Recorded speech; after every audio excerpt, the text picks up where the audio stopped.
back with another one. What are we going to talk about today? Islam Makhachev going for a double championship, not vacating the belt. We're also going to talk about why Ariel Helwani hates Muslim fighters, the historical and religious background behind it, but also talk about JDM, what this is going to do for his career, what is going to happen, and how his team will feel about fighting Islam Makhachev. And these are all very important subjects to delve into just right after all of these situations have gone on. So we're going to wait for a few people to get in here, and then we're going to get right into it in just a second.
All right. So, did you guys remember when Ariel Helwani got kicked out of UFC 199?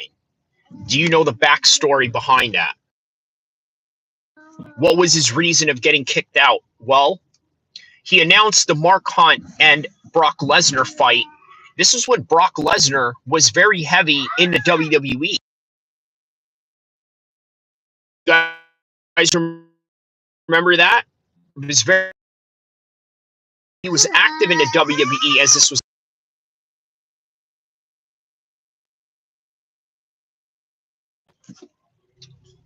I think kind of demonstrating, this sort of demonstrates Ariel Helwani's behavior overall in a nutshell. Don't you think? Think about this, right? Ariel Helwani has always wanted to be cutting edge. He always wanted to be first with his information. He always wanted to be the guy that came through when it came to, let's say, being the first one to break the news. So here's the thing, right? He builds a relationship with the UFC. The UFC entrusts him of an information regarding a particular matchup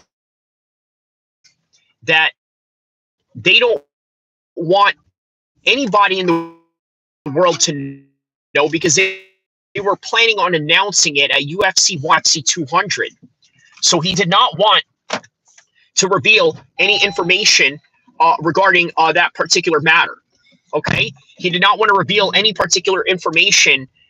I'm talking about the UFC, because it was time critical. Think of it like this, right? Let's say you got a baby shower or you got a wedding or this and that. You don't want anybody to know. Specifically, you don't want the bride to know. Big Ink MMA says, what's up? What's up, my man? Thank you for popping in early in the morning. My man, Big Ink MMA, always in the building, always coming in here to assist me in being my moderator. And not only that, also being a big supporter of my channel, and I'm a big supporter of his as well, and everything in between. So let's get into it. So Islam Makhachev is trying to get the double champion status, right? What does Islam Makhachev get from Ariel Helwani? Ariel Helwani says to Islam, not directly, of course, but says to him, well, you should drop the belt. I think you should drop the belt based on the fact that Ilia Topuria dropped his belt. Shouldn't you drop your belt? Well, he said, no, that's not how this goes. Okay, I want to win the double championship because I'm capable of making 170 and I'm capable of making 155 easily. He can easily do both. So therefore, if he's able to do both, why not? Now, is that going to hold up the divisions? Who knows? Because my speculation is that if you're going to fight two weight classes as a two weight class champion, I would imagine that going up and down that weight will only hinder more time to being able to fight.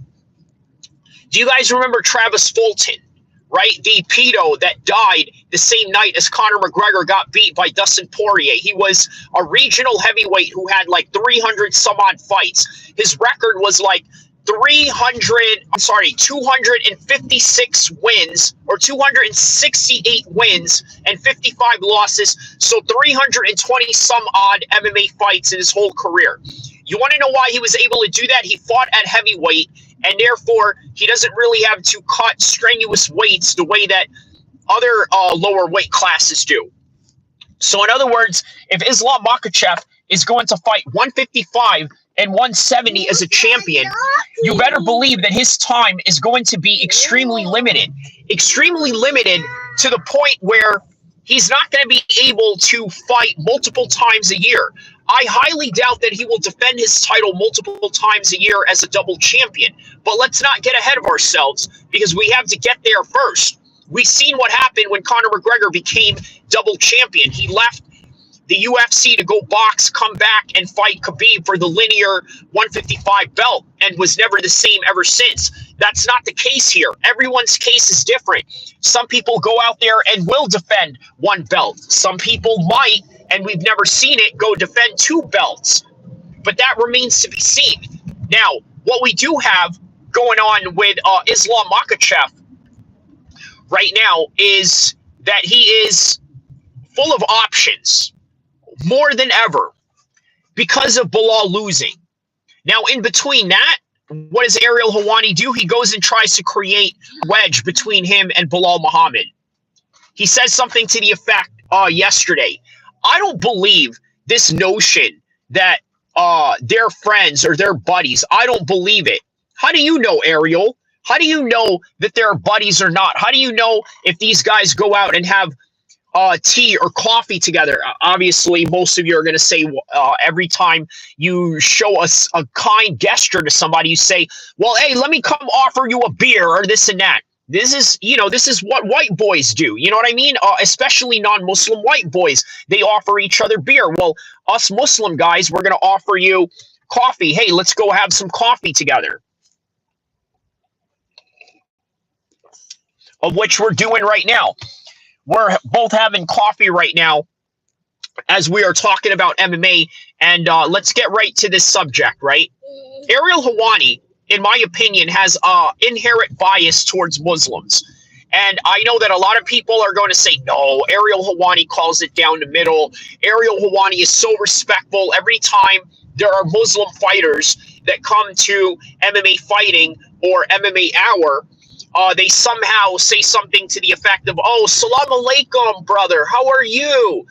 You know, and greets them in that kind of a way. And then there are some Muslim fighters that do greet him back with a shalom or this and that. Of course, other non-Muslim fighters as well greet him with that. So, okay, I'm not going to say that he's not genuine in that particular matter, right? But, again, this is Ariel Helwani we're talking about. Big Ink says, Dana said he will go live on Instagram later, and that could be the UFC 317 announcement. Wow, okay. So we got a UFC 317 announcement today, so good. So we got something to talk about later on to do another live stream. I've been doing more live streams than I have been doing videos because I found that, man, the only videos that people want to watch are the ones that are highly controversial.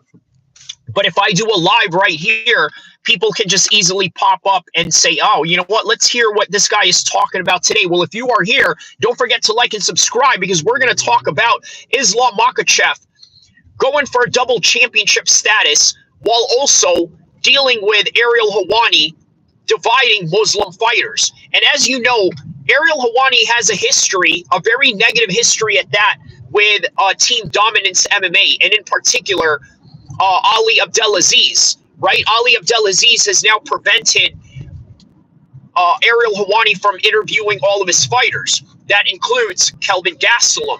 That also includes the likes of Belal Muhammad. Who else? Maybe Islam Makhachev, all the Team Eagle guys, anybody that is with Ali Abdelaziz, you're not allowed to talk to Ariel Helwani. That also includes Justin Gaethje. Justin Gaethje is also part of that list. He is also managed by Ali Abdelaziz. So as a result of that, yeah, Ariel Helwani's not going to get any love due to that reason alone. So, okay, next topic at hand, right? JDM versus Islam Makhachev. Is that the fight that is going to be announced today as Big Ank MMA right here just proclaimed for us, right? That could be. Now, look, there have been plenty of times where Dana White has fooled us into thinking that there's a big announcement. Then later on, we find out it's just nothing but slap fighting championships. There's a big announcement by Dana White. All of a sudden, it's something to do with the UFC being part of a movie. Dana White makes an announcement. We think it's a fight that is going to blow our heads off. Next thing you know, it's just another fight with a champion, random champion, name any champion on the card against a contender that no one really cares about, although deserved of the title shot. But those are usually the cases that we get. Big Ink MMA says Islam versus JDM in September. Topuria versus Charles 317 maybe in September. So that makes sense, right? Are they going to have a Australian card in September or maybe in October? Usually they have the Aussie cards in October, right? Because as soon as summer ends in the United States, as it does anywhere else, I would assume it's summer in Australia all year round. And so they decide, all right, you know what? Let us have an event somewhere where there is sun. So that's kind of what they have going on. Big Ink says, yeah, they will have a big Australian card in September. Okay, so sometimes they do it in September, sometimes they do it in October. I know that the Robert Whittaker and Izzy fight, they were in October. The September card between Izzy and Sean Strickland was also not October, but September. So September, October is their timeline of where they're going to have Aussie cards, whether that is in Perth, whether that's in Sydney, or whether that's in maybe even New Zealand. So that's what we have to look forward to. Now, Ilia Topuria and Charles are probably the closest thing to having a main event in UFC 317. Now, can you imagine Jack actually obliging 40 days into a title reign, saying, you know what, I'll go in there and fight? That would probably be one of the shortest title reigns in UFC history if you think about it, right? Imagine if Jack does decide to fight at UFC 317. Look, here's something you guys have to understand, right? The Ilia Topuria fight is still there, and it's still big. And it will continue to get big so long as Islam Makhachev and Ilia Topuria do their thing and beat everybody in their path. It's going to continue to get bigger and bigger. Let me explain the escalation here. So, hypothetical world, okay? Hypothetical scenario and situation. Islam Makhachev knocks off JDM, becomes a double champion. Charles Oliveira gets beat by Ilia Topuria. Now, Ilia Topuria is a double champion in his own right. Not the current double champion, but obviously Islam Makhachev is going to have the double belts. Well, now, Ilia is not an undisputed champion, but an interim champion. While simultaneously, Islam is the undisputed champion at 170 and the undisputed champion at 155. Now they fight together for what? The 170 belt? No, because he can't move up that far. Well, what about the 155 belt? Yes, that's the belt that he had won in this hypothetical scenario that I'm pointing out for you. So within this hypothetical scenario of Ilia Topuria winning the interim belt and Islam Makhachev winning the double championship belt, they're going to fight for the undisputed 155 belt and once again prove why the 155 division is the hardest division in the world to compete in. That is what's going to happen. What do we have here? Big Ink says, if Jack did that, I think it would be easy work for Islam. If Jack did that, I think it would be easy work for Islam. Oh, because if Jack was to, so what Big Ink MMA is saying is that if Jack was to go in just 40 days after his win, it's going to be easy work for Islam, because look how badly damaged JDM is. Think about how badly damaged he will be going into this fight. So yeah, it would be easy work for Islam, because Islam has been in a training camp all this time, just waiting in the wings to do something, and here we are. Okay, so that's going to make it a very big fight. It's going to be a very big fight. Now, let's go even further into the hypothetical futuristic situation. What does that do for the stock of Ilia Topuria? Not much. All right, he loses the championship against Islam. Guess what? He can still hang around and be a big-time fighter, because there's still names that he can go out there and fight. Guess who?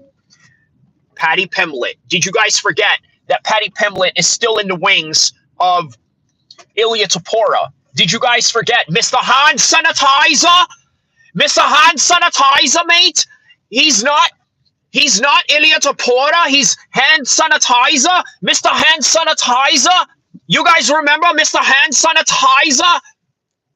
That's the fight to make right there. Okay? That's another fight that can be made right there. Ilia Topuria versus Paddy Pimblett. Now, what if Islam Makhachev knocks off Ilia Topuria after all of that? Now, follow me into this hypothetical scenario, right? What is Islam Makhachev going to do? Guess what? He can move up to 170 again, fight Ian Gary for the championship, and oh my goodness, imagine he beats Ilia Topuria, beats Ian Gary, beats JDM. He's the greatest ever.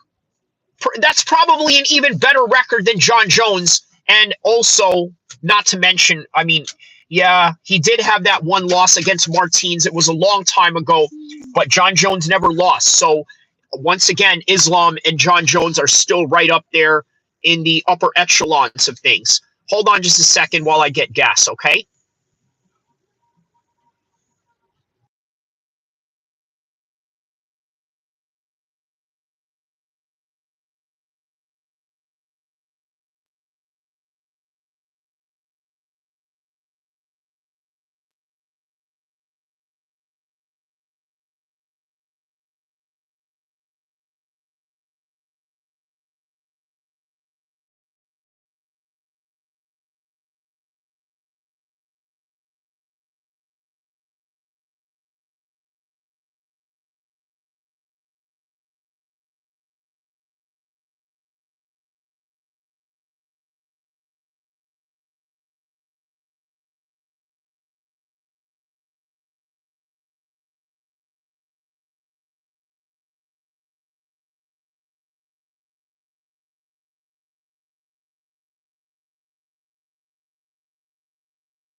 All right, I'm back. Sorry about that. Had to oops, get gas for a little bit there. Okay, so back to the topic at hand, right? So imagine JDM gets beat by Islam, and then Islam goes in there, beats Ilia Topuria, and then after he beats Ilia Topuria, he then goes and defends the 170 strap for the first time ever, which nobody has ever done. And he'll do it against Ian Gary, who, by the way, may not be an easy matchup for Islam Makhachev. Now, here's the thing, right? Ian Gary is a tough matchup for a lot of people at 170. He's also not really that much of a tough matchup for Shavkat, although he is up there, but Shavkat showed that he was a better fighter.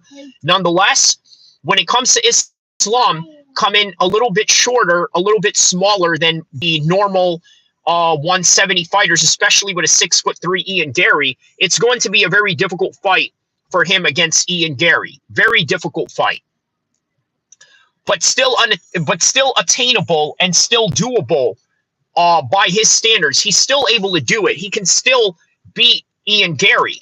At what capacity will he be able to beat Ian Gary? Who knows? No one knows. no one really understands the magnitude of Ian Gary's wrestling. But I think the wrestling factor is where Islam Makhachev is going to really take down. That's where he's really realistically going to take down uh, Ian Gary is in the wrestling department. I think the wrestling department is where he is going to have trouble in. Hold on just a second. Oh, snap. Toxic Gameplay says, "What's up, OG? What's up to you, my man?" Hold on just a second. Let me go get this gas real quick.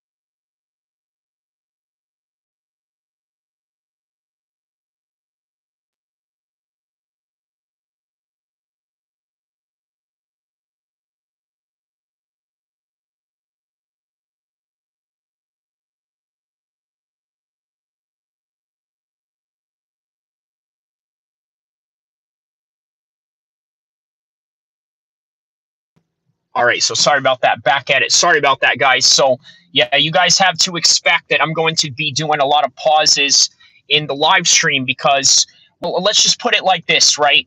Yeah, a lot of people out there who want to be YouTubers, right? One of their biggest problems when I try to encourage a lot of people to be YouTubers, because look, I know a lot of interesting people, right? But they have a lot of excuses as to why they don't want to be YouTubers. For example, they'll say something to the effect of, well, I'm busy. I've got time to do this. I have too much time. I have to do this. I have to run errands. I have work. I have this and that. Yeah, look, I get all that. Trust me, I get all that, right? And then, having to watch kids and then having to take care of kids, having to take care of a family. I understand. You know what? I have this life goal. You know what? I have this life goal. So now I want everybody to bow down to it, including my job, including my family, including everybody else around it, just so that, no, nobody's going to do that for you. You have to take the initiatives. So that is what I have to do. So that's why that's a little bit of an explanation to people out there that wonder how is it that I do these live streams and I also run errands and do other things at the same time while I'm doing it. Hey, look, it's what you got to do. It's what you have to do. If you're trying to fulfill something, if you're trying to chase something, it's really what you got to do. Look, here's another thing, right? Guys, don't forget to hit the like and subscribe button. Before I go on, I'm going to talk to you about a copyright strike that I got during the Canelo fight, which, by the way, unfortunately, I think really sort of slowed down my progress, at least in the live version of things. So if you want me to talk about my copyright strike, how I fought it, how I'm fighting it right now, and the consequences that happened as a result of that, hit the like button right now, hit the subscribe button. I'm about to give you guys some details on this particular matter, on what happened during the Canelo fight. Okay, so hit the like button. Fiverr says, I just want you to be safe while driving. Lots of crazy drivers out there. Enjoy your channel. Be safe. Man, thank you so much, Fiverr. That it right there is that's a very real comment. Okay, so I want you to understand this, right?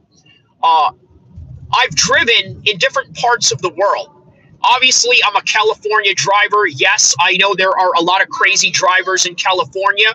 That I understand. But you also have to understand this, right? Uh, I've been driving in crazier places than California. I've driven in Egypt. I've driven in all types of countries in the Middle East. I've driven in Asia. I've driven in the Philippines. I've driven in the South Pacific. I've driven in the East Coast of the United States. I'm a pretty experienced driver, so live problem for me. And guess what? I think that I really, while I'm driving and get more ideas out, which, by the way, creates an even better content. But not only that, I also provide very entertaining places for you guys to take a look at. So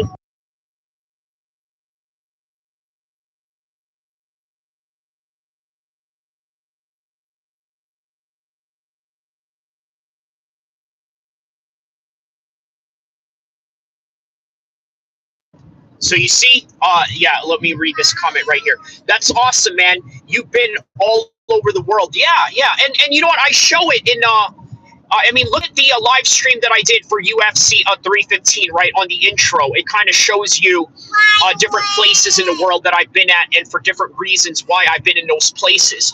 But on any regard, yeah, man, you know, just trying to have fun while also trying to create the best MMA content that I could possibly make. So, okay, now, what about Ilia Topuria? I had mentioned this is the trajectory that we have for Islam Makhachev, right? Double champ fighting JDM. And again, that's not a guarantee that he fights JDM. I need you to understand that I'm speaking on these things in a hypothetical matter. JDM could very well sleep Islam Makhachev, bring him back down to 155, and yeah, who knows? Who knows what happens from there? But on a hypothetical scenario, if you are an Islam Makhachev fan, yes, these are things that you can definitely look forward to as a possibility. Now, Ilia has a lot of options beyond 155. Patty is at 155. They have a long-standing beef dating back since like several years ago.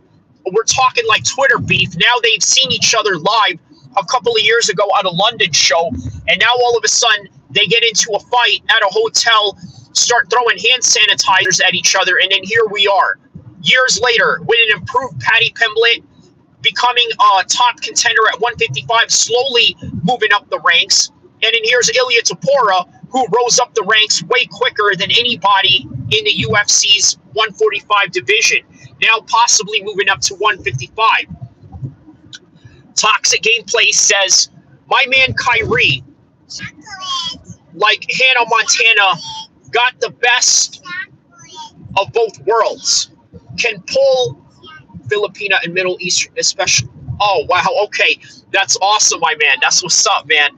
That's what's up. Shout out to Toxic Gameplays on that one right there. Yeah, I would say so. I would say so. Yeah, man. Shout out to you on that comment. I can neither confirm or deny that, but yeah, man. Shout out to you on that one. So yeah, there's a lot of options for these guys, right? Okay, so now that we got everybody here, let me talk about the copyright strike that happened to me in the zone, right? Fiverr says, did you hear Dana has a huge announcement later today, probably about the heavyweight title fight? It could be about anything. So shout outs to that. I am going to be on standby for that announcement. And I will be here doing a live as soon as that announcement has been made. My man always keeps it professional. That's right, man. I try to. You know what I mean? I try to. There are times where I don't keep it professional, and then that's where things really get fun. Okay? The unprofessional side of Kyrie is where it gets really fun right there. But you know what? My professional side can be fun too, I suppose, right? So, yeah, I'm really curious to know what that announcement is for Dana White. What is it? Is it the heavyweight title fight between Jon Jones and Tom Aspinall? Because it's been a long time coming. I highly doubt it. I'm going to tell you why I highly doubt it's the Tom Aspinall and the Jon Jones fight. Not because it's not what I want, and not because I'm sort of downplaying that particular incident. It's because the TV deal that the UFC has going on right now has not been signed, sealed, and delivered yet. We don't know who they're going to move to. We don't know if they're going to stay with ESPN. We don't know if they are going to go with somebody else. And we don't know if they're going to go with Prime or maybe even stay with ESPN altogether and then try different companies. We don't know the depth of their TV deals. So as a result of not knowing the type of TV deal that they are going to have, I think they're going to put Jon Jones and Tom Aspinall in the back pocket until they can get a TV deal. That's what I think is going on right here. Now, Fiverr says Netflix maybe. James A. Red says, hey, where are you headed? That's none of your business. No offense, right? It's just I'm not here to tell you what I do on my daily day and my daily occurrences and whatnot, right? So just that's not for you to know. That's for me to know What is for you to know are the information that I give you regarding mixed martial arts, boxing, and everything else that we can talk about. Oftentimes, here's the thing, right? I get it, bro. Yeah, shout outs to James, man. No problem. Just remember, these questions are good because they make the show interesting. So when you bring up interesting questions, you make the show even better.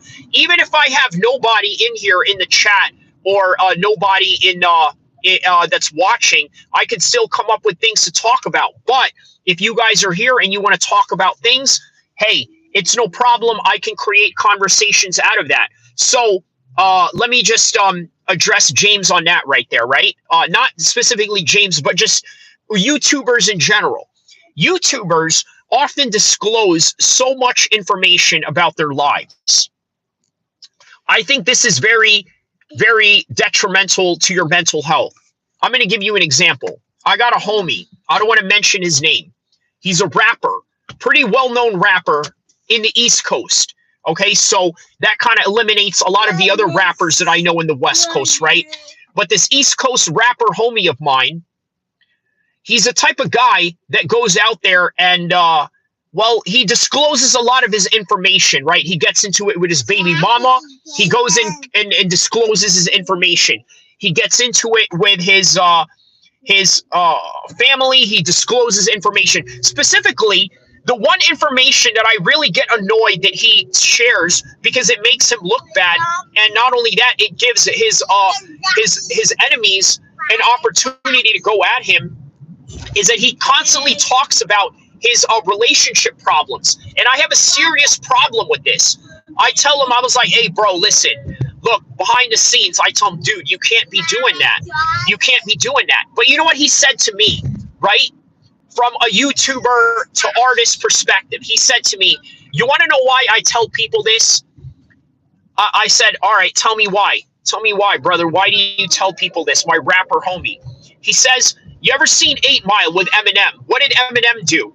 Well, Eminem dissed himself in the middle of a battle before it was his enemy's turn to get on the mic.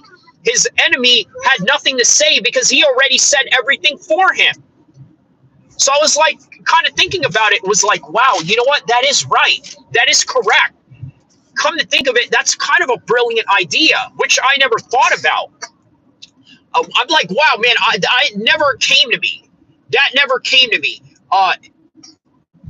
JGM MMA says rap is degenerate. I agree to a certain extent, but hey, I have homies that are rappers. What am I going to do, right?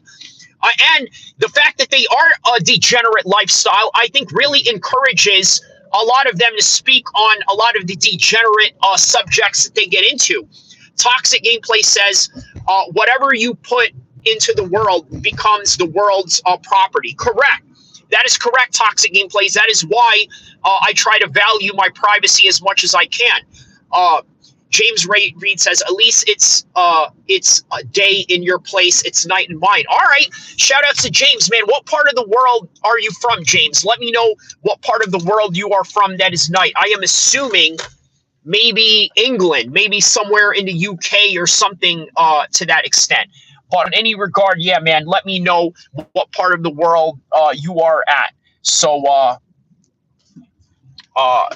okay, I'm going to show you guys this cafe that they are throwing in for sale right now. I want you guys to tell me if this is a pretty good looking business to get into one day. I'm going to show you guys this place right here. James Ray says, I am from the Philippines. Oh, okay. Fiverr says, I am from Slovenia. Dudes, it's my second time here. Shout out to James, man. All right, James from the Philippines. James, what part of the Philippines are you from, my man? I've been to Iloilo City. I don't know if you know where that is. I've been to Boracay. I've been to Cebu. I've been to Manila. Obviously, Manila is a big Visayas. Okay, so that's near Iloilo City. What do you guys think of this cafe right here? Right? What do you guys think of this cafe? They have this cafe for sale. Is it a good location or what? What do you guys think? Good location. And look, they got charging stations right up there. There's a Tesla right up there being charged. And then we got this right here. They got cameras already built in. And then behind it, uh, for those of you that have ever been in West Sacramento, this place right here used to be a tree climbing place. They used to have uh, rope rappellers right up there, right, for people to sort of climb and this and that. And then there's a little park right here. So, yeah, what do you guys think, huh? Nice little location. James Ray says, "Hey, dude, I've been to Manila too." Yeah, yeah, yeah, and that's a plane ride away, right? It's not like, for those that don't understand, the Visayans versus Manila in the north, you need to take a plane or a boat to get there, right? It's not one of those things where you can just easily drive a car from one island to another. It's not like driving from Northern California all the way down to Southern California. It's a completely different trajectory in that way. Uh, Toxic Gameplay says, "Don't Visayans have beef with people from Manila?" You know what? That's interesting that you said that, right? Toxic Gameplays. So here's my, international kid experience kicking in right now to sort of give you some details on that. So, okay, when I was in kindergarten, I lived in the Visayans, right? And it was, I think, in my kindergarten year where I started school in Manila. So I went to school in Manila right after a year or 6 months that I was living in the Visayans, right? Well, let me just say this, right? My dad was an international banker.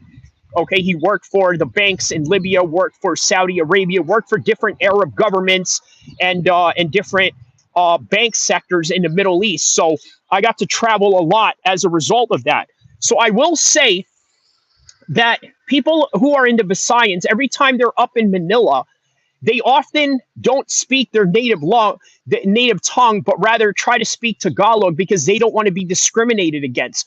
So there is a discrimination factor amongst people that speak Tagalog versus people that speak Visayan, and I'm sure James Ray may he can confirm that in some kind of way. James says, "Man, it's so scary here at my house, man. Time hiding." Time hiding right now. There's someone knocking at my house door. I'll lower the volume. Oh, snap. Oh, man. That's what you got going on right now, James Ray. That's crazy, man. I hope you're safe, bro. But I tell you what, man, the Philippines, speaking of the Philippines, how about Vitali? You guys know about Vitali? Hey, James, I got a question for you, man. I know this is off topic, probably not a topic that I was going to bring up, but I am curious about it. Vitali, you know Vitali, the streamer, right? What's going on with him? What is going on with him? Well, I think we know what's going on with him. Obviously, he's in custody right now under the Filipino Authority, but we don't know the temperament of the local Filipinos because no media has really asked about this, right? Maybe there are Filipino streamers out there that talk about it. Maybe there are people out there that that sort of have some opinions on it, local Filipinos and whatnot. But I'm curious to know what James has intact for that one. Toxic Gameplay says, "Knew it, bro. My homie from the Philippines is Visayan and says Manila people treat them so bad." Yeah, that right there is not surprising. Toxic Gameplays. That doesn't surprise me at all. In fact, the reason why that is just natural for most human beings to sort of be tribal with what it is that they have going on, right? People are just naturally tribal by nature. So as a result of that sense of tribalness, I mean, it's what it is. Craig says, "Hi from Scotland." Shout outs to Craig from Scotland, my man. Thank you for tapping in. And well, you guys have some beautiful landscapes in Scotland as well. Let me see if you can appreciate this right here.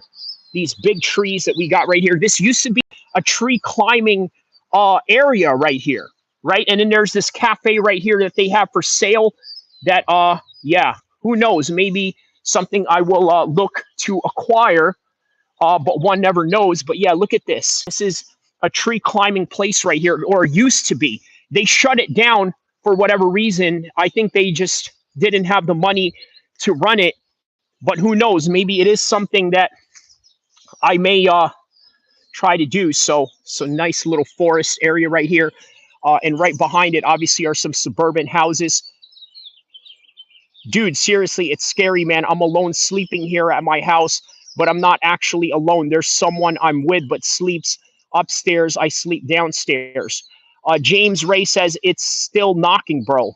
Man, I don't know what to tell you, man. I wish I was in the Philippines right now to help and protect you because, hey, man, if you are a member, if you are a subscriber to my channel or any kind of way, trust and believe I'm going to have your back like we're in the same gang. You know what I mean? So that's how I get down up in here. So, man, I hope you're safe, but I don't know what to really do. I'm really sad to hear that, James. I hope you're safe.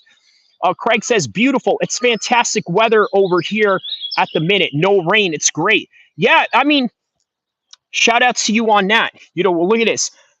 Now, how British is this, Craig, right? Is this a British thing? I'm walking around here with a cup. Most people, Americans, okay, practical Americans would be walking around with a bottle, you know, those little coffee cup bottles or whatever, right? Not me. I actually walk around with an actual cup while walking around this nature right here next to an abandoned cafe or what used to be a cafe that's for sale. And I'm here walking around with a coffee like a boss. You know what I mean? So, yeah. Okay, what else do we have here? Fiverr says, what gang are you in California, blood? Cafe Kyrie. What gang are you in California? Like a boss. Ah, Cafe Kyrie. Cafe Kyrie. You know what? I don't know if I would call it Cafe Kyrie, only because the acronym behind that is CK. And yeah, let me not go there. But on any regard, yeah, man, you know, but maybe Kyrie Cafe or Abu El-Kheer Cafe. You know, that sounds more intriguing. Abu El-Kheer Cafe, you know, sort of put the family name behind it. But yeah, on any regard, yeah, man. Okay. So, does anybody here think that JDM can actually beat Islam Makhachev? Is that a possibility? Is that a possibility that Islam Makhachev can be beat by JDM? You know who thinks so? A man that I highly respect by the name of Dan Hardy. Dan Hardy, I respect Dan Hardy wholeheartedly, and he actually believes that JDM can beat Islam Makhachev. Look, I think there's a little bit of some inherent bias on the part of Dan Hardy on that one. Okay, let me explain. Juiceman562 says, I think JDM, I think, loses to Islam. James says, we'll support here. We'll support here. All right, that's what's up, man. Juice562, where in Cali are you at? I'm in Long Beach right now. Shout outs to Long Beach, my man. Long Beach, that's straight Cuz City right there.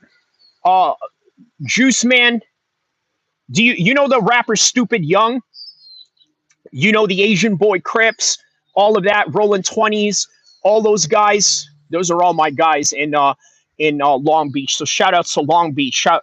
JDM, I think, loses to Islam. Yeah, but Juice Man, Dan Hardy disagrees with you. Now, I want to talk about that. Why does Dan Hardy think that Islam loses to JDM? Yes, I do, but I don't listen to him at all. Okay. Shoot, thanks. I think I need to turn off my phone. It's creepy and eerie.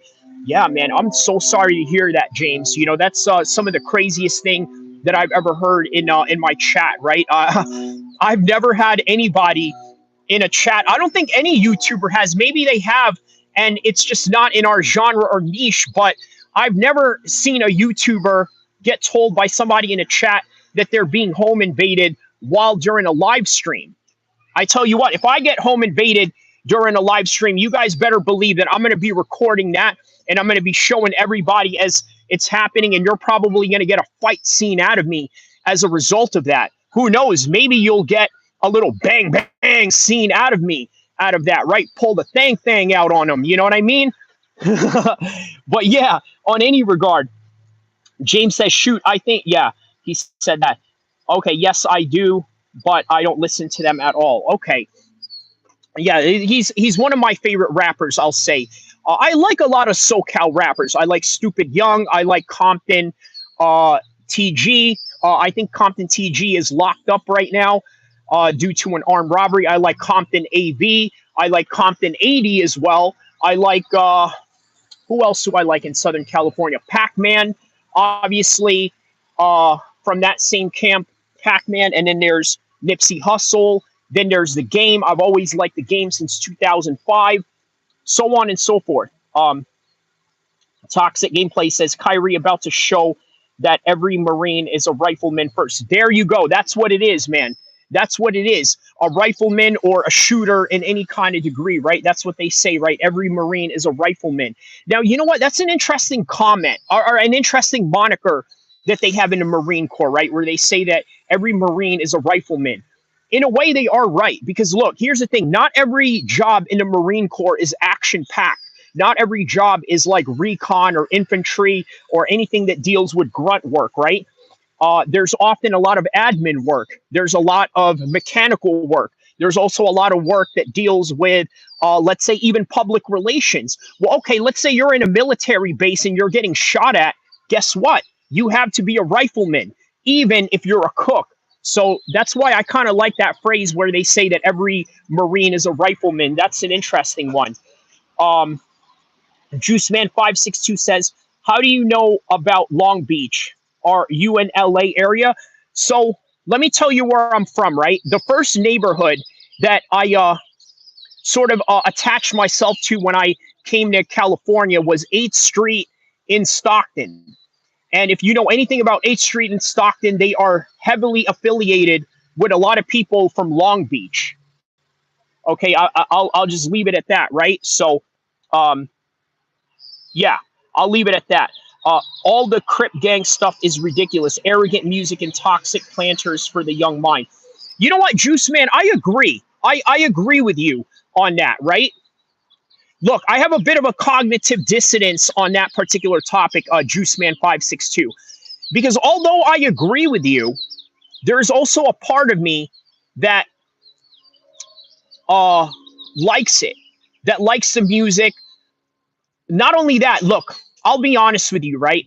If you live in California and you don't trust the police, you have no good relationship with the police, and people often think, oh, well, you're a former military guy, you must have good relationships with the police. Not so fast, not all the time. Look, I think this is where, unfortunately, a lot of people may not like this, and this is going to sound controversial, but there's a time for gangs when they are needed. I'll give you an example. Okay, in America, we can't have cruel and unusual punishments for people. Okay? We can't do that. We can't have a cruel and unusual punishment under the law. So, in other words, you cannot treat a child molester, a predator, in any kind of horrible capacity, at least according to the law.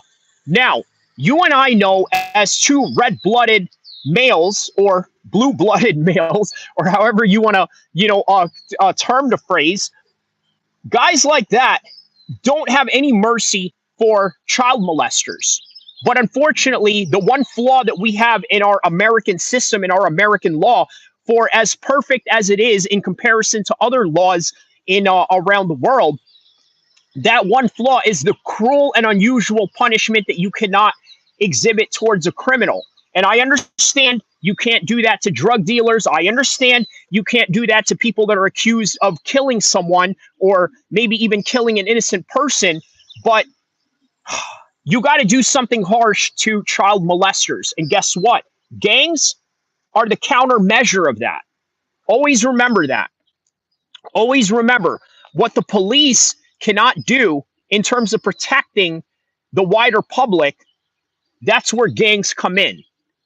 So I understand it's very negative, and that I agree. It's very toxic, the culture in and of itself and everything that's surrounding it. But make no mistake, it's a needed part of life. Okay, it's a needed part of life.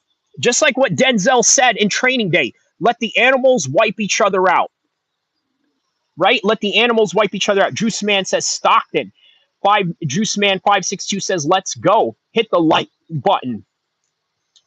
So yeah, how do you know? Okay, yeah, I answered that one. Okay.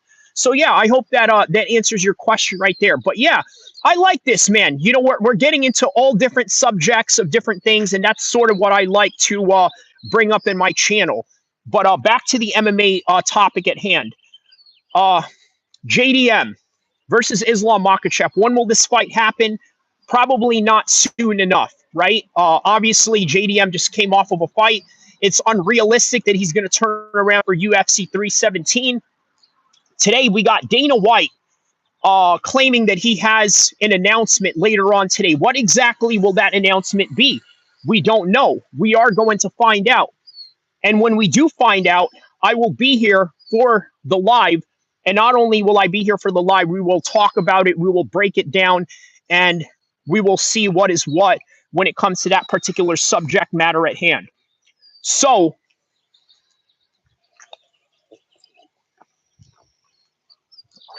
if I pass 1 hour, I'm going to do a bonus stream.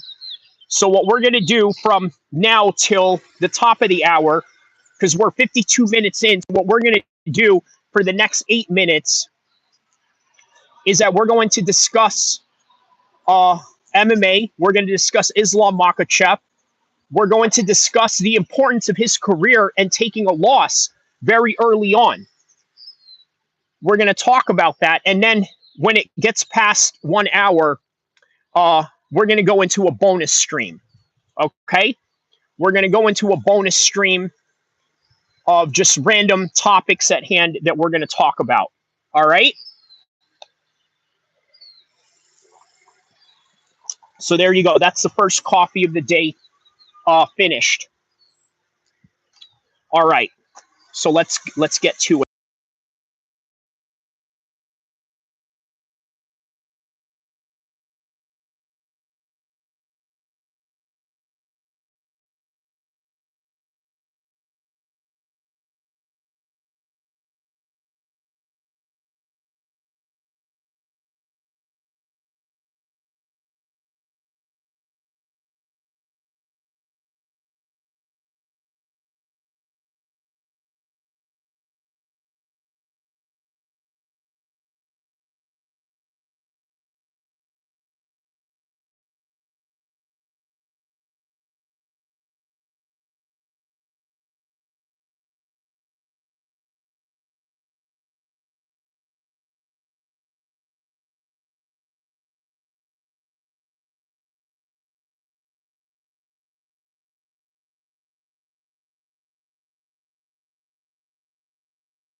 All right.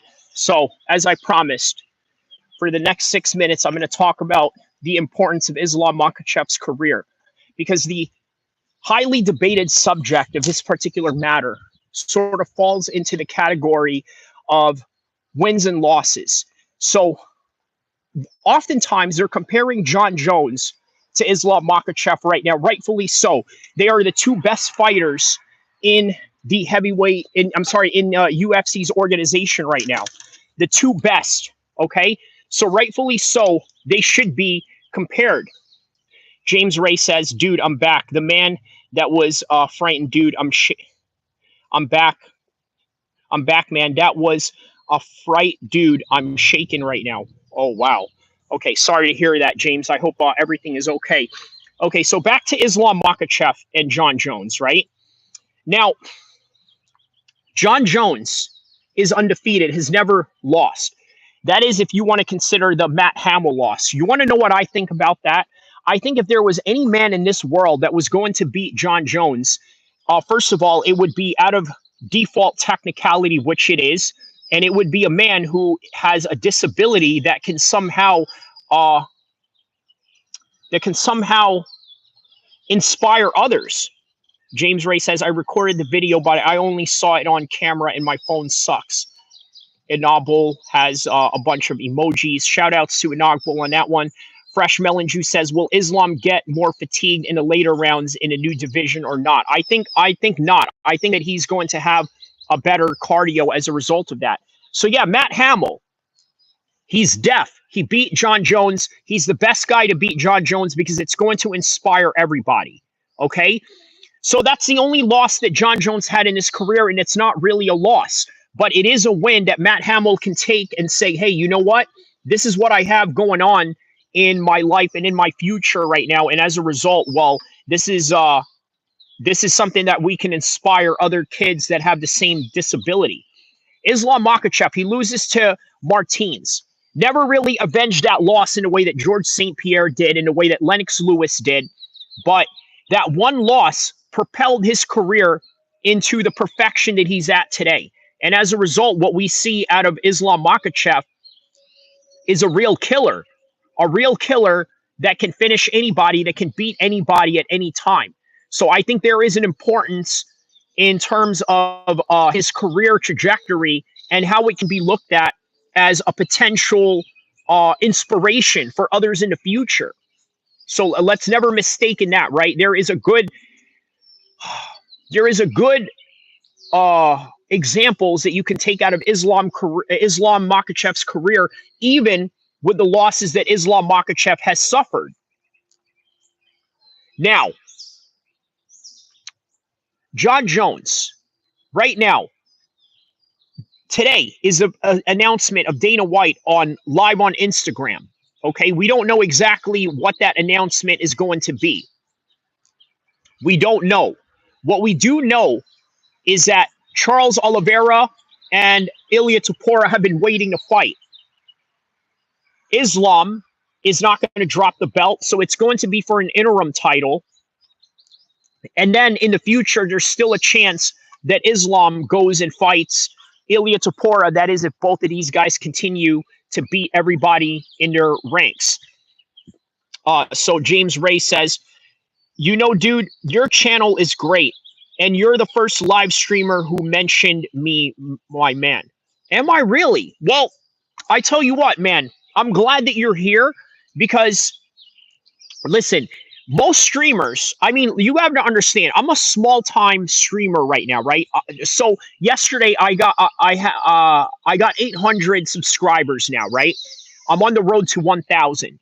Once my reach reaches 1,000, it's very easy for people to start following other people that have 1,000 subscribers because it's a number thing. You see that 1K letter, and all of a sudden, it's very easy for people to get behind that, as opposed to somebody that has 100 subscribers. Okay, so what I'm saying is that, well, that's great as nothing. Okay, well, I don't know what you meant by that, but yeah, man, what I'm saying is that, I mean, my channel is going to get bigger soon. It's going to be harder to read everyone's comments, but I'm glad that you are one of the first people to have come here and supported me. And as a result of that, I'm never going to forget that. And I'm always going to remember you as such. You know what? Jesse on Fire, when he was coming up, I was one of the first few people that came onto his live chats. And now look at where he's at right now. And now that's why Jesse on Fire shouts me out in his live streams and also on his live streams. So he's even dropped a super chat on me one time during Thanksgiving in November. So that's really big of him. But on any regard, yeah, that's what we have with Islam Makhachev and John Jones and the importance of their career trajectory, especially in the career trajectory of Islam Makhachev losing the way that he did against Adrian Martins. And speaking of which, even JDM has a very inspirational career. He lost two fights in beginning of his career, and now he's world champion. Very inspirational to think about. So that right there is the live stream. We are about to get into the bonus stream right now. I'm going to turn this right around into the forest right in front of you, and we're going to have just random talks about any random subjects that are going on right now as we speak, okay? So I'm going to have this pointed right here, and anything that you guys want to talk about right now, it is open season because, hey, I meant that 800 subscribers is great. That's then no subscribers. Okay, okay, I see what you're saying. Yes, you are correct. You are correct. Which, by the way, I think this is going to lead into the opening of our bonus live stream, right? So obviously, the bonus live stream, what I'm going to do is usually I do about a 1 hour live stream, right? I think that's about enough to do a 1 hour live stream. I mean, some people do more. I figured, you know what, just do a live stream, 1 hour live stream, maybe 3 times a day at most, maybe 2 times a day. That's what I'm going to try to shoot for. But once that hour ends, I try to cut it off because afterwards, you want more people to come in later and watch it, right? Now, if you see a video that is 40 minutes or 1 hour versus a video that is 2 hours, and then you have like very sparing time during your day, what video are you going to choose to watch? Maybe the 40-minute video versus the video that's 2 hours, right? That's usually the case. But yeah, that's why I usually just try to do it 1 hour. But sometimes what I will do is I will put up streams where we do sort of an extra bonus stream, which is what we're doing right now. Now, what is the purpose of this bonus stream? The purpose of this bonus stream is to just do a freestyle. Okay, so for example, we got James right here. Some of the most active guys that are in my chat right now. He's talking about how he's scared of somebody knocking at his door. So we can go off of that. We can talk about that. Now, James, if you're still in the chat right now, let me know. Is home invasion very common in the Philippines? And if so, at what capacity? Okay, I'm curious to know what that is because obviously you seem very scared about something that is going on. I've never had anybody on a live chat before, whether it was my own or somebody else's, proclaim that somebody is knocking at their door in a very like uninviting manner like that, right? Like I've never seen that before. So, that's quite new for me and this and that. So, thanks for sharing that though. But yeah, I've never had a subscriber or, somebody in a live stream mention that ever. So yeah, that's I'm curious to know, if that's such a common occurrence in the part of the world that you're at, right? Now, look, I know that it's very common. Crime honestly is very common in the Philippines, but I think that goes without saying when it comes to poverty, right? I think anything that deals with poverty is just going to naturally attract a lot of crime. Now, look, here's the thing, right? Stockton. Okay, let's talk about Stockton for a second, right? Now, Stockton, they say, is probably one of the most violent cities in America, right? Stickman.com says, hello, Barbs. Shout outs to you, man. Barbs. What does that mean, Barbs? Shout out to Stickman.com there. What are you yapping about? Well, Stickman, so what we are in the portion of this live stream right now, we are in the bonus live stream. So what I'm doing is talking about random things. But if you want to hear what I talked about earlier regarding MMA subjects, you can rewind back all the way from the very beginning and where you can hear us talk about Islam, John Jones, JDM, Bilal Muhammad, and Ariel Helwani dividing Muslim fighters, all of this interesting stuff. But if you want to stay and listen to these random conversations that we talk about, yeah, man, bring up any conversation that you'd like to talk about. But right now, what I'm talking about is basically gang violence in Stockton, California, right? By the way, the home of Nick and Nate Diaz. And what's interesting about that, look, here's the thing that's really interesting about the Nick and Nate Diaz thing, where they go into about being from Stockton and this and that, right? Look, guys, I don't believe they're gangster persona for 1 minute. This has nothing to do with anything that is indicative of their mixed martial arts skills, right? Now, your opinions on that particular matter regarding the Diaz's brothers' mixed martial arts skills may vary, okay? And depending on your objective take on a particular matter and also the subjective matters of their record, that's a separate issue. What I will say about the Diaz brothers is that I don't believe in any of their gangster persona. You want to know why? Because in Stockton, it is such a gang ridden area that if you're going to be claiming that you're a G, if you're going to be claiming that you're top man or top dog or top boy, as they say in London, you got to be with a gang. There's no way around it. If you are in Stockton, I swear to you, you have to be in a gang. There is no two ways about it. If you're not in a gang in Stockton, you're in trouble because everybody has a gang. Everybody in Stockton has a gang. Everybody in Southern California, from Compton, Long Beach, Watts, all of that, all the hoods and all the trenches out there, they all have to have gangs. You can't run away from it. You can't run away from it. So Nick and Nate Diaz were never in a gang, and that's all right. There's no problem with that. It's obvious that these guys spent their whole entire lives, the Diaz brothers, in a situation where they are full-time mixed martial arts fighters. Okay, they concentrate specifically on mixed martial arts. Their whole life is dedicated to that. There is absolutely nothing wrong with that. There is absolutely nothing wrong with that. However, stop claiming this gangster persona about you that doesn't exist. Now, is that fair enough to say? Is it fair enough to call the Diaz brothers out on their fake gangster persona? Because if there's anybody that's going to call out the Diaz brothers on their fake gangster persona, it's going to be somebody that understands the politics of Stockton gang and street scenarios. They've never been in a gang, not a Norteño, not a Sureño, not a Blood, not a Crip, not an Asian boy, not a TRG, none of that.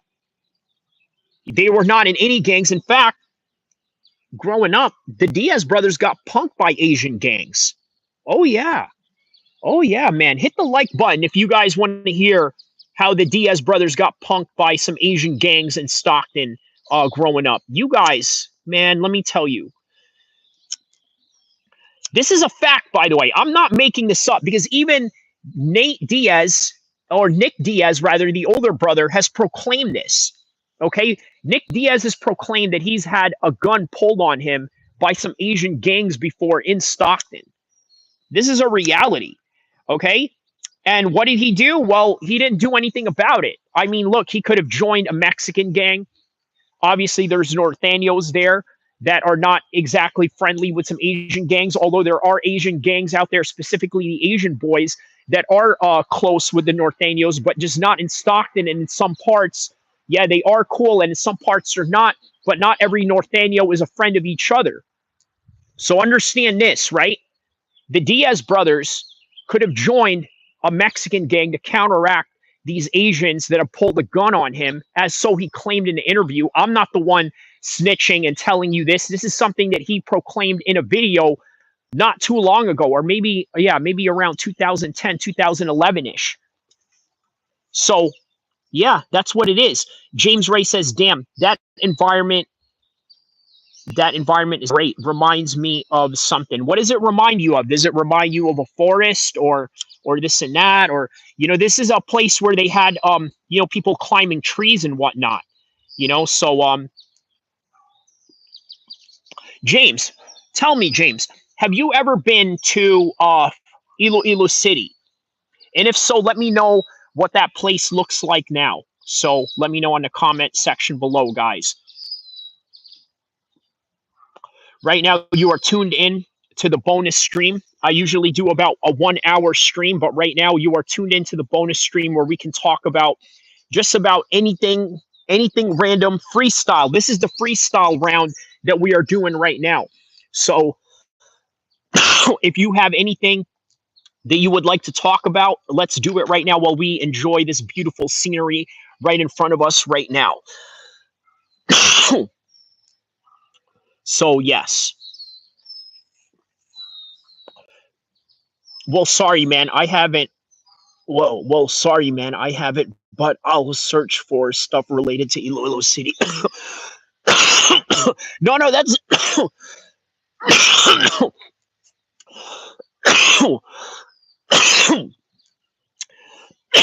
Excuse me.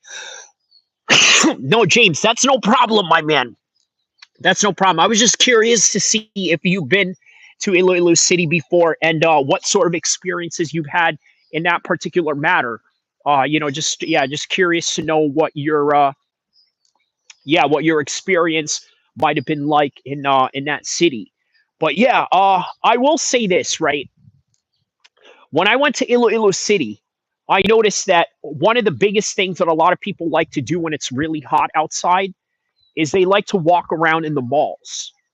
Okay, I don't know if you noticed that. People in the Philippines, maybe this is something that's also common in Manila. They love to walk around in the malls simply because, hey, the malls are highly air conditioned. You know how air conditioned the malls are right now? Just think of it like this: what you feel in the mall, the level of air conditioning that they have in the mall is the same temperature that you're probably feeling right now in this video that you are watching and in this live stream that you are witnessing in front of you right now. That is literally the same temperature that you're going to feel. It's nice and cold, it's nice and cool. Meanwhile, outside, it's just blaring hot. Okay, just blaring hot. Okay, so Fresh Melon Juice says, talk about Trump in Saudi and what they are doing. Okay, so what are they doing in Saudi Arabia? That is interesting. That is a very interesting thing to bring up. I don't know what they're doing in Saudi Arabia, but my assumption has something to do with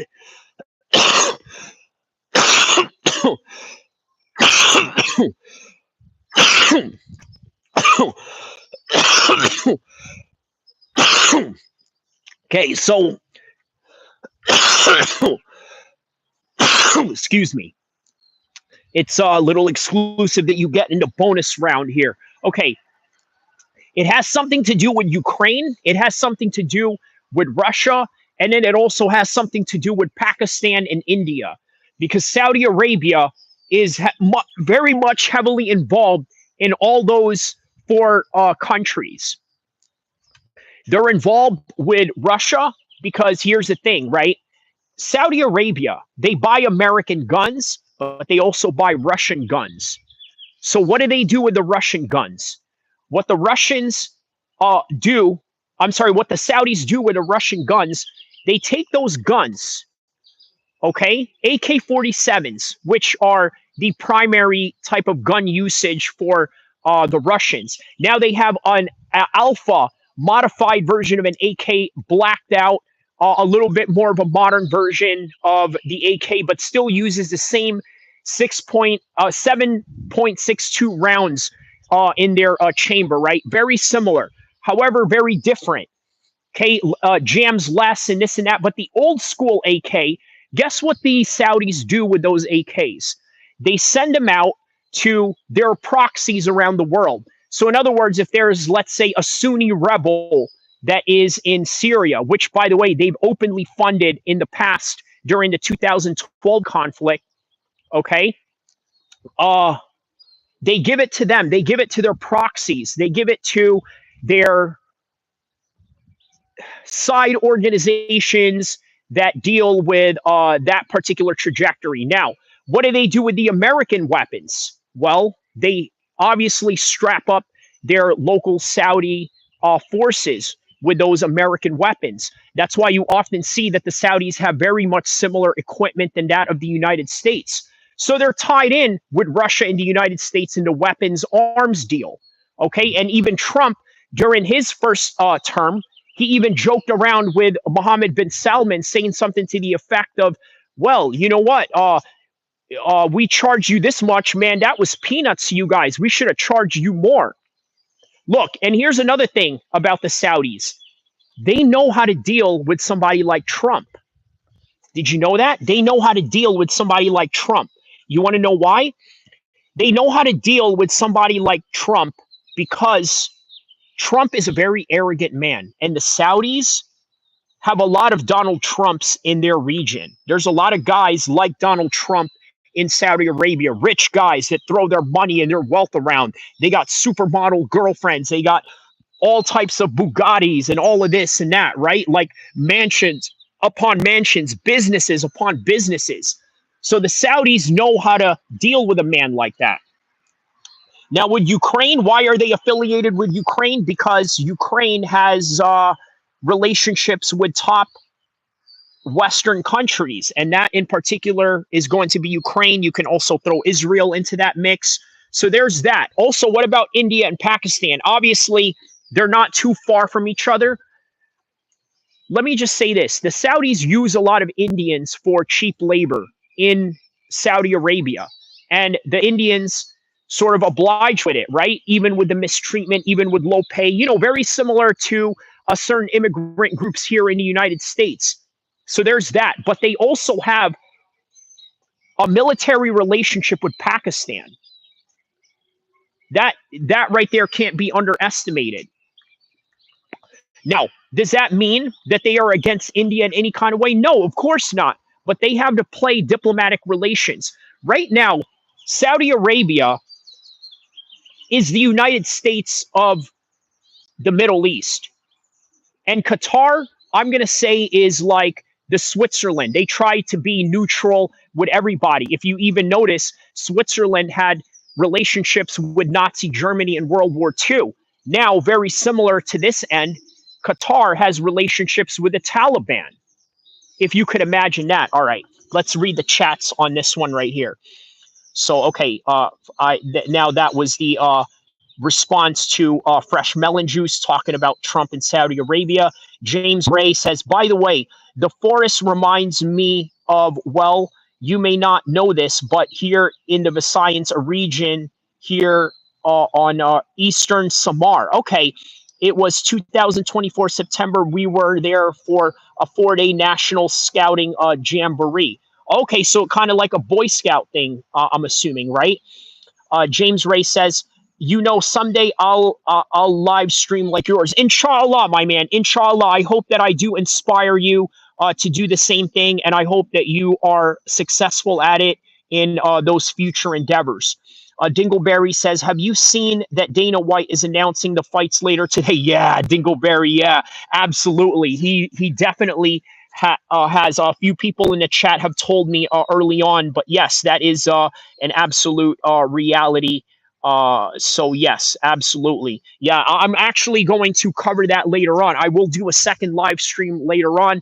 But Dingleberry, if you just tapped in right now, what we are doing right now is once the hour mark passed for the live stream that we did a bonus section. So right now we just probably did about 18 minutes of a bonus section in the live stream. I usually go for 1 hour and then I just cut it off right there, only because I want people later on to watch it more. Because if you go over an hour, then yeah, I mean, there's not going to be much people that are going to watch it let's say if it bleeds over to 2 hours. Plus, I do 8 to 10 hour live streams anyway for the fight reactions. So I think doing a 1 hour live stream every other hour or multiple times a day is enough. 1 hour is enough, right? Or maybe even less than 1 hour. But what we got right now is a bonus stream, and we talked about just different parts of the world. We talked about Trump and his relationship with Saudi Arabia, what he's doing right now, the conflict that is going on with India and Pakistan. By the way, in my live stream last night, I had somebody from India come and tap in, and we talked about the Pakistani and the Indian conflict. We also talk about gangs in here. We got people from Long Beach in here where we talk about gangs. So we talk about MMA. We talk about California gang politics. We also talk about geopolitical politics and all the global conflicts that are going on in the world right now. This is exactly what I envisioned and what I wanted for my live stream MMA podcast, is to not only just talk about MMA, make it exciting, but also make it even more exciting while talking about other external subjects that are surrounding it, such as other geopolitical matters at hand. So I try to create as much diversity as I can with this live stream, and I hope that you guys enjoyed it. I hope that you guys enjoy every aspect of the live stream that I do. Let's see what he have here. Dingleberry says, I hope it's Tom Aspinall versus John Jones. Yeah, I don't think it is. Rewind back early in the live stream, and you're going to see exactly why I don't think that it's going to be John Jones and then Tom Aspinall. I hope that it is, but I don't think that it is, and I have some intellectual responses and reasonings behind why I don't believe that is so. But yeah, rewind back to that. Dingleberry says there's a chance that it is because Tom Aspinall said yesterday that he was going to find out if he was fighting John later that day. Ooh, okay. So there you go, Dingleberry. I could be wrong. Okay, and that's coming from Tom Aspinall. But even if that's the case, let's say we find out Tom Aspinall is fighting for the Undisputed Championship, but it will be against Cyril Gahn. I mean, not what we wanted, but guess what? He's never fought Cyril Gahn before, so that's going to be interesting. James Ray says, yo, dude, it may be night here in the Philippines, very, very past my bedtime. I'll still watch your second live stream. Shout out to you, my man. Where can I find a second live stream? Okay, so what I need you to do is look up Dana White and when he announces it. So once he announces the Tom or whatever fight that he has planned, look out for that. Once you look out for that, then I'm going to go live. As soon as I find out that, yes, there is that going on, I'm going to go live. So, yeah. Dingleberry says, imagine if it's Aspinall versus Ngannou. Ooh, let me tell you something right now, man. It's not going to be Ngannou. Okay, I'm going to leave it out with this, okay? I'm going to finish off the live stream with this.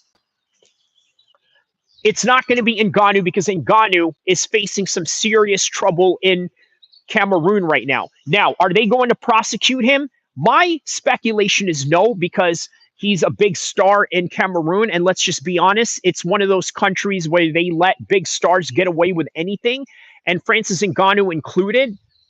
But nonetheless, I think this is really going to devastate Francis Ngannou in a very horrible and negative way to where it could affect his fighting career. It may even destroy his fighting instincts, his killer instincts at that. So something to think about. I will say this, though. That is a good question. That is a good topic. I might just bring that up in the second live stream. Dingleberry asks, what did he do? He unalived a woman, accidentally running her over with a bike. James Ray says, if you want more info about the Philippines and other stuff, man, yeah, just ask me. Yeah, hey, James, you know what? Come holler at me on my Twitter. All right, I have a Twitter link on that. Yeah, come DM me on Twitter. Maybe we can DM each other in that, so I could get some ideas from you during the show. So yeah, come email me on that. Let me know if you see the email. It's going to be on the channel's description.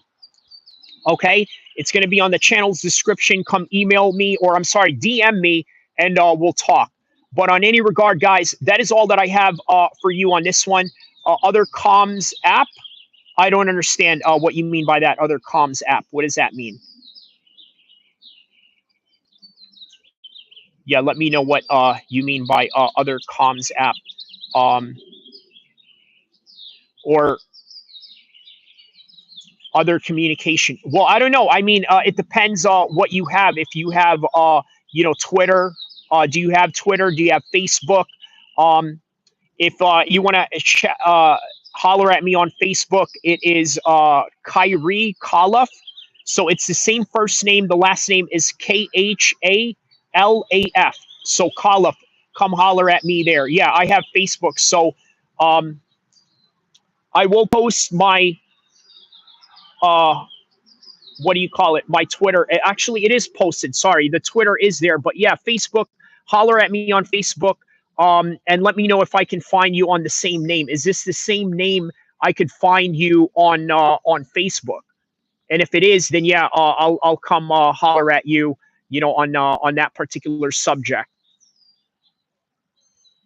Yeah. But on any regard, guys, I'm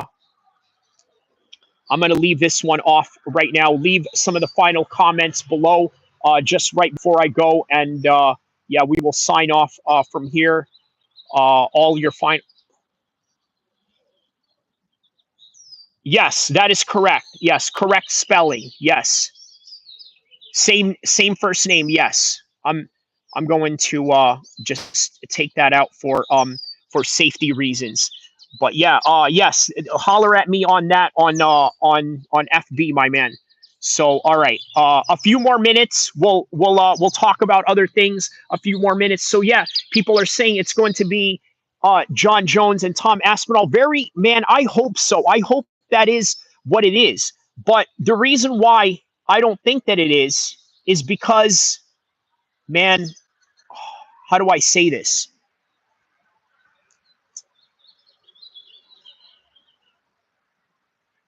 The TV deal. There's no TV deal going on. So that's why it's hard for me to believe that. Very difficult for me to believe that it's the TV deal. But yeah, on any regard, guys, hit me up uh, on Twitter, and everybody else hit me up.